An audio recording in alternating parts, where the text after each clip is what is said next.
Hi friends, welcome to CWSN Leela Bhanu channel. అందరూ ఎలా ఉన్నారు? మేమైతే చాలా బాగున్నాము. సంక్రాంతి పండుగకి స్పెషల్గా ఈరోజైతే కట్టెల పొయ్యి మీద కోడి కూర. అందరూ కూడా ఈ వీడియో చూడండి, చాలా బాగుంటుంది. ప్రకృతి పరంగా మన పల్లెటూరు స్టైల్లో మన కట్టెల పొయ్యి మీద అయితే లీలా భాను కోసం చికెన్ కర్రీ అయితే ప్రిపేర్ చేశాను.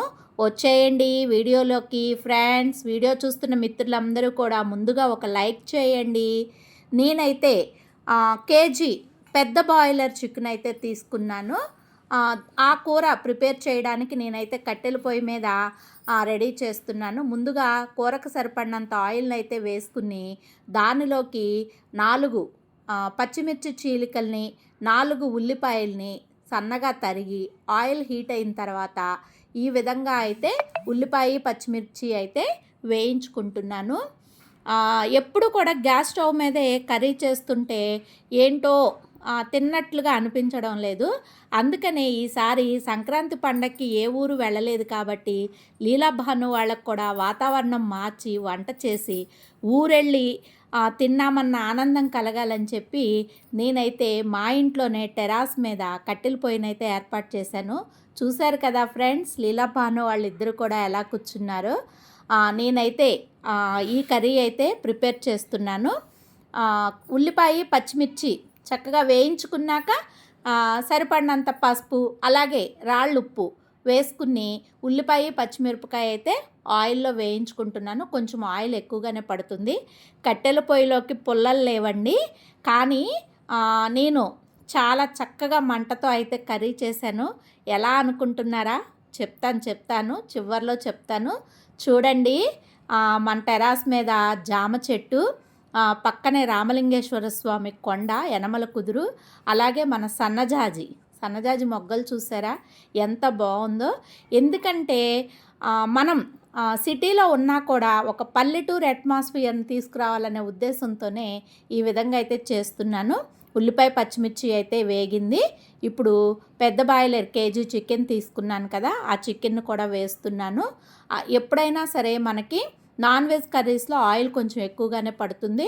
ఆయిల్ కూడా నేను వేరుశనగ నూనె తీసుకున్నాను.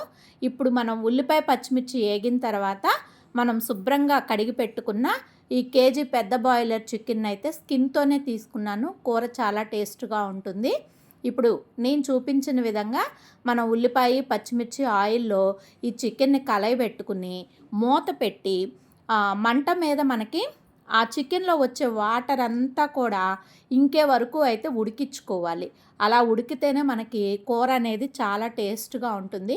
నేను చేసే విధంగా మీరు నాటుకోడి కూరను కూడా ప్రిపేర్ చేయండి, మీరు తింటే వదిలిపెట్టలేరు.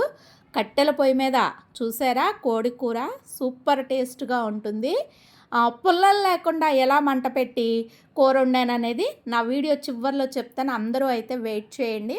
చూడండి, చికెన్లో వచ్చిన వాటర్ అంతా కూడా చక్కగా మనకైతే ఎగిరిపోయి ఆయిల్ అయితే బయటికి వస్తుంది. చూస్తున్నారు కదా, అలా అయితే మనం మూత పెట్టి ఆ చికెన్లో వచ్చే వాటర్ అంతా కూడా ఉడకనివ్వాలి. చూడండి మా గ్రామాన్ని.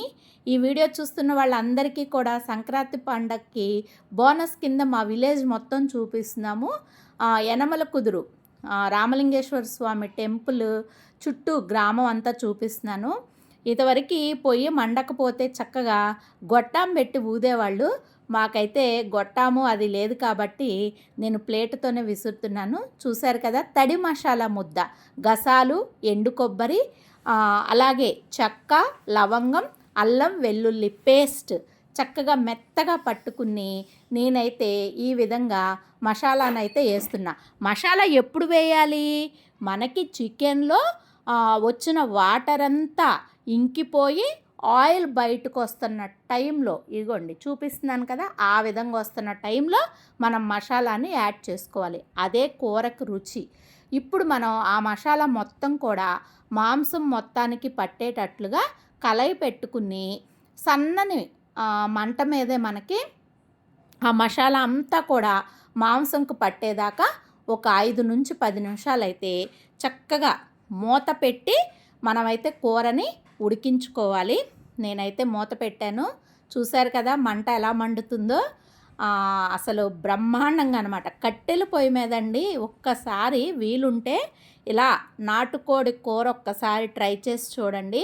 సూపర్! సూపర్ అంటే సూపర్ ఉంటుంది. లీలా భాను వాళ్ళ కోసం సంక్రాంతి పండక్కి విలేజ్ స్టైల్‌లో చేయాలి అని చెప్పేసి నేనైతే వీకెండ్ సండే ఈ విధంగా ప్లాన్ చేసి పాప వాళ్ళ కోసం అయితే కర్రీ ప్రిపేర్ చేస్తున్నాను. మీ అందరూ కూడా చికెన్ కర్రీని ఈ విధంగా చేయండి. చాలా టేస్ట్‌గా ఉంటుంది. చూశారు కదా! చక్కగా మనకి మాంసంతో పాటు మసాలా కూడా చక్కగా అన్నిటికి పట్టి అంతా ఉడికి మనకు ఆయిల్ అయితే బయటికి వస్తూ ఉంది. అయినా సరే మనం ఈ టైంలో కొంచెం ఉప్పు ఏమన్నా తగ్గినా సరే చూసుకుని ఉప్పు కలుపుకుని మూత పెట్టుకుని మళ్ళీ ఉడికించుకున్నాను. ఇప్పుడు కూరకు సరిపడినంత కారాన్ని అయితే వేసుకుంటున్నాను. కారం ఎక్కువ తినేవాళ్ళైతే ఎక్కువ వేసుకోండి, తక్కువ తినేవాళ్ళైతే తక్కువ వేసుకోండి. మేమైతే మీడియంగా తింటాము. అందుకోసం నేను కూరకు సరిపడినంత కారాన్ని అయితే వేసుకున్నాను. చూశారు కదా ఎంత కలర్గా ఎంత బాగుందో. అసలు కట్టెల పొయ్యి మీద కూర ఇంత టేస్ట్గా వస్తుందంటే ఒక్కసారి మీరు ట్రై చేసి చూడండి. ఈ విధంగా కారం వేసుకుని మనం కూరకి సరిపడినంత వాటర్ అయితే పోసుకోవాలి. నేనైతే 1/2 లీటర్ వాటర్ని అయితే పోసుకున్నాను. మీకు ఎలా తెలుస్తుంది వాటర్ ఎలా పోసుకోవాలి అంటే ఏమీ లేదు. మనకి వాటర్ పోసినప్పుడు ముక్క మునిగేటట్లుగా నీళ్లు పోసుకుంటే మనకు ప్రిపేర్ అయినట్లే.